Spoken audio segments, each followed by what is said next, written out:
Hello बच्चों, extra exam YouTube channel के इस नए वीडियो में आपका स्वागत है। आज हम लोग रसायन शास्त्र अर्थात क्लास 10वां का केमिस्ट्री का पहला चैप्टर जिसका नाम है रासायनिक अभिक्रिया एवं समीकरण। रासायनिक अभिक्रिया और समीकरण से महत्वपूर्ण ऑब्जेक्टिव प्रश्न लगाने जा रहे हैं। यदि आपको पूरा इस चैप्टर का ऑब्जेक्टिव प्रश्न समझ में नहीं आता है तो आप इस वीडियो को लगातार देखें, आपको बिल्कुल समझ आएगा और आसानी से आप परीक्षा में इन प्रश्नों को आप लगा सकते हैं। और ये वह प्रश्न है जो आपसे बिहार बोर्ड में कई बार पूछे गए हैं या पूछे जाने की संभावनाएं होते हैं, तो इसलिए आप इसको अवश्य देखें। चलिए हम अपने क्वेश्चन पर चलते हैं। देखिए, हमारा पहला क्वेश्चन है, इस पहला चैप्टर का पहला क्वेश्चन आपको मिलेगा। पूछा गया है, लोहा को जिंक से लेपित करने की क्रिया को कहते हैं। लोहा को जिंक से लेपित करने की क्रिया को कहते हैं, या कहिए इसको कि लोहा के ऊपर जिंक की परत चढ़ाने की प्रक्रिया को क्या कहते हैं। तो लोहा के ऊपर या इस्पात के ऊपर जिंक को चढ़ाने की प्रक्रिया आपका गैल्वेनीकरण कहलाता है। गैल्वेनीकरण क्या है?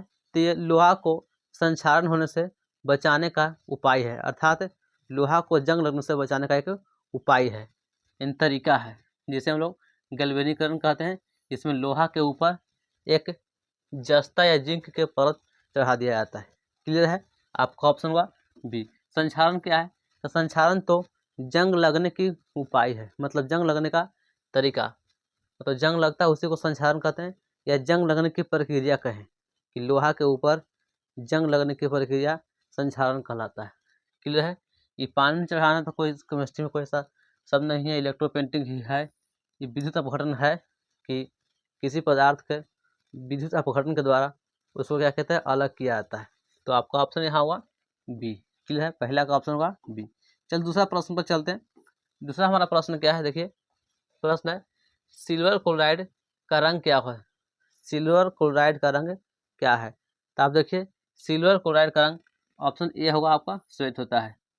सिल्वर क्लोराइड का रंग कैसा होता है? तो श्वेत होता है।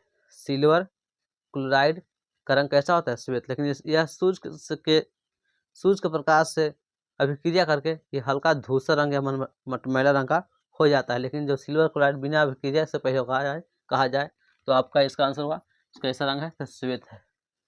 सिल्वर क्लोराइड का कैसा रंग है? तो श्वेत, याद करिएगा। अगला प्रश्न पे देखिए, तीसरा प्रश्न हमारा है, प्रश्न पूछा गया, देखिए ये बहुत ही इंपॉर्टेंट प्रश्न है क्योंकि इसमें रासायनिक अभिक्रिया भी मतलब समझना पड़ेगा तभी बना पाएंगे, या सीधे याद कर लिया। प्रश्न कराए, जस्ता, जस्ता का मतलब जेडन, जेडन। फिर कराए तथा तनु क्लोरिक अम्ल, तनु हाइड्रोक्लोरिक अम्ल, मतलब प्लस में कहेंगे HCl हो गया, HCl की अभिक्रिया के फलस्वरूप निम्न में से कौन सा गैस बनता है? जस्ता HCl से अभिक्रिया करके क्या बनाता था? देखिए, बनेगा क्या चीज उत्पाद के रूप में? तो ZnCl2 प्लस में H2 गैस बनता है। Zinc plus HCl, ZnCl2 plus H2 gas. लेकिन यहाँ पे जो समीकरण लिखे हैं, यह समीकरण अभी संतुलित नहीं है, अर्थात यह बैलेंस अभिक्रिया नहीं है, संतुलित समीकरण नहीं है।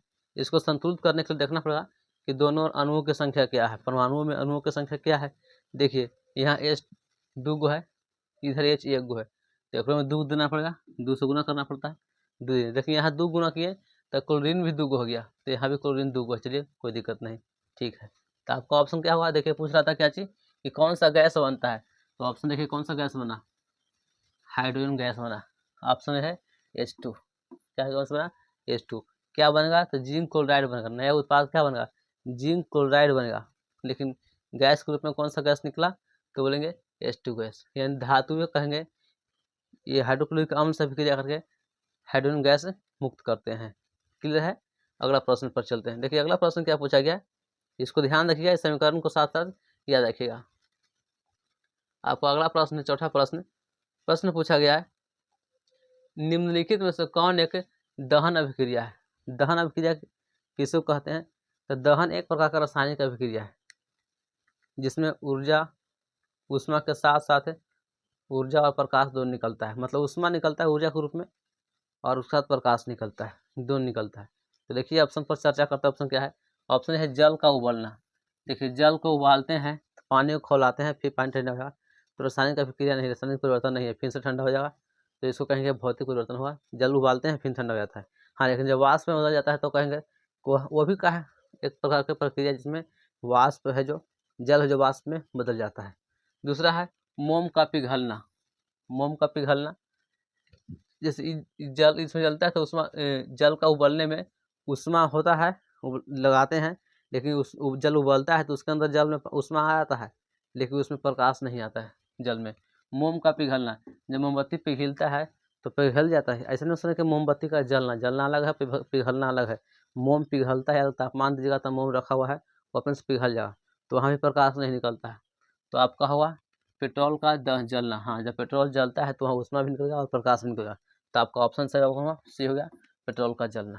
क्लियर है? चलिए अगला प्रश्न पर चलते हैं। देखिए अगला प्रश्न क्या है, आगे नेक्स्ट में बढ़ते हैं।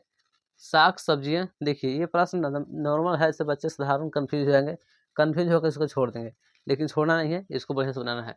कहे साग सब्जियों को विघटित होकर कंपोस्ट बनाना किस अभिक्रिया का उदाहरण है? साग सब्जियों को क्या होकर के विघटित होकर के, मतलब टूट फूट करके एक कंपोस्ट बन जाता है, मतलब खाद के रूप में बन जाता है, तो उसको अभिक्रिया को क्या कहते हैं? तो आपका आंसर हुआ उष्मा क्षेपीय अभिक्रिया।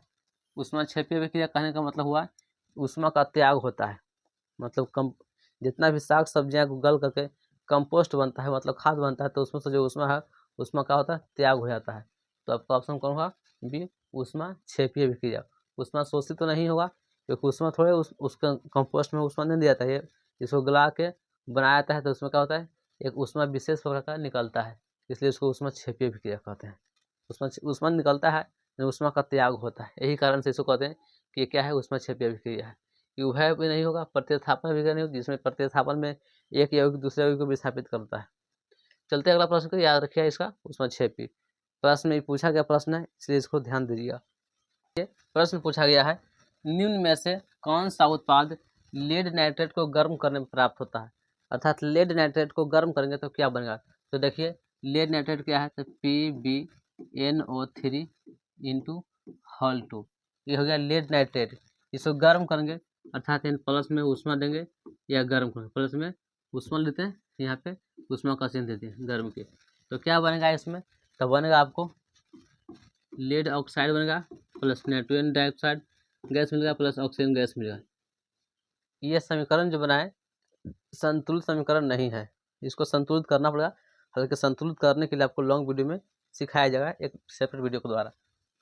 तो इसमें देखिए क्या क्या उत्पाद बना, तो आपको बना लेड ऑक्साइड PbO बना, फिर नाइट्रोजन गैस बना, ऑक्सीजन गैस बना, तो क्या बना, क्या प्राप्त होगा? देखिए ऑप्शन में क्या है, NO2 और N2 दोनों ऑप्शन, अच्छा ये N2 है, ये ऑप्शन नहीं हुआ, ऑप्शन डी है NO2 और O2 गैस। NO2 और O2 गैस हमको लगा कि दोनों एक ही है, लेकिन ये N2 है। देखिए यहाँ पे नाइट्रोजन डाइऑक्साइड है, नाइट्रोजन डाइऑक्साइड नहीं बना है, क्या बना है, NO2 और O2, तो आपका ऑप्शन होगा डी। क्लियर है? ये समीकरण संतुलित नहीं है, संतुलित करने के लिए हम लॉन्ग वीडियो में आपको सिखा देंगे। चलते अगला प्रश्न की ओर। देखिए अगला प्रश्न क्या पूछा गया, अगला प्रश्न देखिए अगला प्रश्न क्या पूछा गया, निम्न में से कौन सा सही है, कौन सही है? देखिए ये सब में सूत्र में दिखाया जा रहा है Na2CO3 Na2CO3 Na2CO3 Na2CO3, मतलब कोई खास एक सूत्र होगा, फिर 5H2O 10H2O 7H2O 2H2O। तो देखिए ये इसमें से एक सूत्र है धोवन सोडा का, किसका? धोवन सोडा, धोवन सोडा। इसका सूत्र क्या होता है, तो Na2CO3 इंटू 10H2O 10 ये धोवन सोडा का सूत्र है। इसमें से देखिए कौन सूत्र सही है, याद रखना पड़ा कि धोवन सोडा या धोने का सोडा का सूत्र क्या होता है, तो Na2CO3 इंटू 10H2O। तो आपका ऑप्शन को देखिए 10H2O, यानी बी होगा ऑप्शन। ऑप्शन क्या होगा? बी। यदि आपसे पूछे खाने वाला सोडा या बेकिंग सोडा, कहेंगे खाने का सोडा, खाने का सोडा या बेकिंग सोडा कहेगा, तो कहेगा NaHCO3, ये आपका हो गया बेकिंग सोडा का सूत्र। क्लियर है? दोनों याद रखिए, धोवन सोडा और खाने का सोडा का। चलते अगला प्रश्न की ओर, 7वां के बाद 8वां प्रश्न पे आते हैं।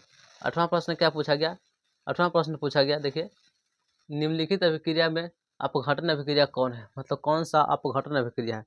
तो अपघटन अभिक्रिया कहने का मतलब कि जब कोई बड़े और भारी यौगिक टूट करके दो या दो से अधिक यौगिकों में बढ़ जाता है तो इसे अपघटन कहते हैं। अपघटन करना मतलब विघटन हो गया, टूट जाता है, उसी को तो कर रहा है। कौन अपघटन हो रहा है? तो एक यौगिक से टूटेगा और दो या दो से अधिक यौगिक में बांटेगा, उसको बोलेंगे अपघटन। देखिए इसमें से कौन यौगिक है टूट के दो या दो से अधिक यौगिक में बांटा है? तो देखिए यहाँ पे दो यौगिक है, ये गो बना है, दोनों अलग अलग बन गया है। तो एकरा मतलब यहाँ पे कुछ दूसरा होगा, क्योंकि ये गो रहता और दो गो बनता तो कहते कि अपघटन हुआ है, लेकिन दो गो था, दो गो बना है। देखिए एन है यहाँ, एन यहाँ भी है, ओ एच है, ओ एच यहाँ था, एच यहाँ पे सी एल आ गया, यानी ये तो विस्थापन अभिक्रिया हो गया। क्या हो गया? विस्थापन। विस्थापनों में देखिए ओ एच टू हो गया, बाहर निकल गया, हाँ विस्थापन हुआ है, विस्थापन करके इसको विस्थापित कर दिया। दूसरा देखते हैं, दूसरा में क्या है? NH4CNO, यह एन दो एक ही को था, एक ही को बना है, तो अपघटन हुआ नहीं, तो ऐसे गलती हुआ।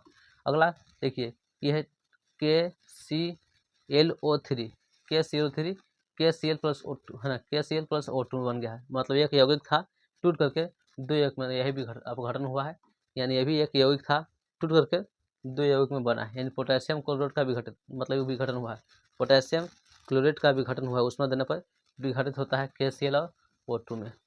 तो आपका ऑप्शन हुआ सी, क्लियर है। चलते हैं अगला प्रश्न, याद रखिएगा इसका विघटन होता है, और एक और विघटन होता है, चूना पत्थर का विघटन होता है, कल चूना का, दोस्तों कल चूना का विघटन होता है। तो विघटन होता है मतलब एक यौगिक, विघटन कहने का मतलब क्योंकि एक यौगिक टूटेगा, टूट कर दो या दो से अधिक छोटे यौगिकों में बढ़ जाता है, मतलब दो या दो से अधिक यौगिक में बढ़ जाता है। चलते हैं अगला प्रश्न की ओर। देखिए अगला प्रश्न क्या पूछा गया, 8वां के बाद 9वां पूछा गया है। देखिए Fe2CO3, Fe2CO3 प्लस में 2Al, Al है, प्लस Al2O3 प्लस Fe, दी गई अभिक्रिया 2Fe है। अभिक्रिया किस प्रकार का अभिक्रिया है? पता करते हैं कौन सा अभिक्रिया हुआ है, इसमें संयोजन हुआ है, वियोजन हुआ है, अपघटन हुआ है, विस्थापन हुआ है, क्या हुआ है पता करना, ध्यान दीजिए। देखिए Fe2 और O3 था, Fe2 और O3 प्लस में किसको अभिक्रिया कराए हैं? Al से अभिक्रिया कराए, एल्युमिनियम से अभिक्रिया कराए, तो क्या बना है? तो देखिए यहाँ पे ये Fe है जो कम अभिक्रियाशील यौगिक है, इसको ज़्यादा धातु है, तो इसको ज़्यादा है एल्युमिनियम है, ज़्यादा अभिक्रियाशील धातु है। तो क्या करेगा एल्युमिनियम, क्या करेगा इसे Fe को हटा देगा, एल्युमिनियम का इसको हटा देगा, तो Fe बाहर रहेगा, यहाँ तो है नहीं, तो बचेगा Al 2 होगा, फिर O3 यानी बना हुआ है, तो यानी कहेंगे यहाँ पे विस्थापित हुआ है, और Fe को क्या किया है? विस्थापित कर दिया गया है, Fe का किया है विस्थापित, तो कहेंगे इसको विस्थापन अभिक्रिया। देखिए आपका ऑप्शन होगा डी, विस्थापन। द्विविस्थापन नहीं, द्विविस्थापन मतलब दोनों विस्थापित होता, द्विविस्थापित कहने का मतलब दो को विस्थापित, लेकिन यहाँ पे एक ही को विस्थापन किया गया है। देखिए यहाँ से ये आ गया है यहाँ पे, इसको हटा दिया, मतलब ये खाली यहाँ से गया है बस, इधर से कोई एक और यौगिक रहता है यहाँ पे, तो यहाँ से एन आता है, एन से एन जाता है, तो नहीं ये यहाँ से यहाँ गया, इसको हटा दिया बस, तो बोलेंगे विस्थापन अभिक्रिया। आपको बोलेंगे कौन सा अभिक्रिया है? विस्थापित हुआ है, किसको विस्थापित किया है? तो फेरस को विस्थापित किया है। देखिए किसको? लोहा को या आयरन को विस्थापित कर दिया है, कौन? एल्युमिनियम कर दिया। क्यों? क्योंकि एल्युमिनियम अभिक्रियाशील ज़्यादा था, किसको से? लोहा से, फेरस से। चलते अगला प्रश्न की ओर। अगला है 10वां प्रश्न, ये लास्ट प्रश्न होगा आपका, इसको खुद से आप लगाइए। प्रश्न क्या कर रहा है? लौह चूर्ण पर टनु हाइड्रोक्लोरिक अम्ल डालने से क्या बनता है? लौह चूर्ण पर टनु हाइड्रोक्लोरिक अम्ल बनने से क्या बनता है? इसको बनाइए, समीकरण देखिए बनाइए, तब देखिए लौह चूर्ण कहने का मतलब क्या हुआ? Fe, OF, फिर उसके बाद हाइड्रोक्लोरिक अम्ल, तनु है मतलब हार्ड हुआ, तो HCl हो गया, बराबर में क्या बनेगा? इसको उत्पाद देखेंगे तीर के बाईं ओर से। अब क्या बनेगा देखिए, तो बनेगा FeCl2 प्लस में H2 gas, Fe face chloride बनेगा प्लस Cl2 प्लस H2 निकल गया। तब इसके देखो ये संतुलित है कि नहीं चेक करते हैं, खैर संतुलित है या नहीं बाद में चेक किया जाएगा, लेकिन यहाँ पर बना क्या क्या? ऑप्शन देखिए, हाइड्रोजन गैस एवं आयरन क्लोराइड। आयरन क्लोराइड मतलब आयरन को फेरस कहते हैं, फेरस क्लोराइड। तो देखिए कम पर हमें, हाँ ये फेरस क्लोराइड है, हाइड्रोजन गैस ये है, तो आपका ऑप्शन होगा ए सही है। फिर क्लोरीन गैस एवं आयरन हाइड्रोक्साइड, तो यहाँ तो क्लोरीन गैस है नहीं, नहीं बनाइए ऑप्शन को, कोई अभिक्रिया हुआ है, गलती है। आयरन लवण एवं जल, नहीं जल तो इसमें बना ही नहीं है, तो आपका ऑप्शन होगा कौन? ये, क्लियर है। तो हमारे यहाँ 10 प्रश्नों का विश्लेषण कैसा लगा कमेंट बॉक्स में ज़रूर लिखें। यदि आप चाहते हैं कि पूरा लंबा वीडियो के साथ विश्लेषण हो जिसमें पूरा चैप्टर आपको कवर हो जाए तो कमेंट बॉक्स में ज़रूर लिखें, हम आपके लिए उपलब्ध करा देंगे। मिलते हैं अगले वीडियो में, तब तक के लिए धन्यवाद।